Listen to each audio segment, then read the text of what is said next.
After living a youth full of excitement and energy, a blacksmith decided to devote his soul to God. For years, he worked with passion, helping others and doing good deeds. However, despite his piety and good intentions, life didn't seem to go well for him. In fact, his problems seemed to get worse. One evening, a friend came to visit the blacksmith. After hearing about his struggles, the friend said, "It's really strange. Ever since you decided to become a man of God, your life has only gotten harder. I don't want to weaken your faith, but despite all the hardships you've endured on your spiritual journey, things haven't gotten any better." The blacksmith paused for a moment, thinking deeply. He didn't respond right away.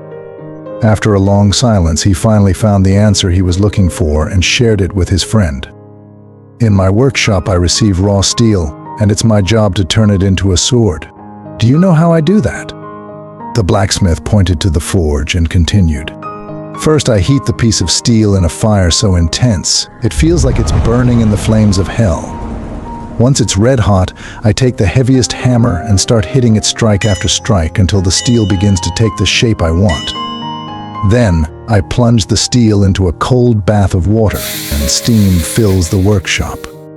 The steel groans and cracks under the sudden change in temperature. I have to repeat this process many times because one strike isn't enough to make the sword." The blacksmith stopped for a moment, letting his friend absorb the words. Then he continued.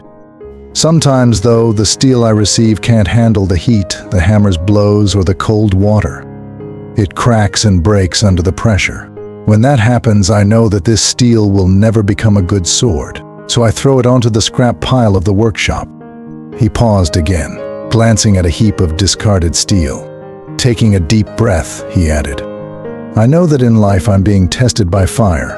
I've accepted the blows that life throws at me, and sometimes I feel the coldness of those trials. It's like I'm that steel being shaped, going through pain to become something better. But my only prayer to God is this: my dear Lord, don't give up on me. Keep shaping me into what you want me to be. Use whatever process you think is best, for however long it takes. But please, never throw me onto the scrap pile of useless steel."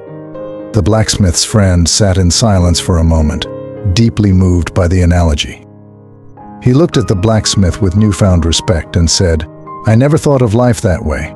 I see now that the struggles we face aren't meant to break us, but to shape us into something stronger, something with purpose."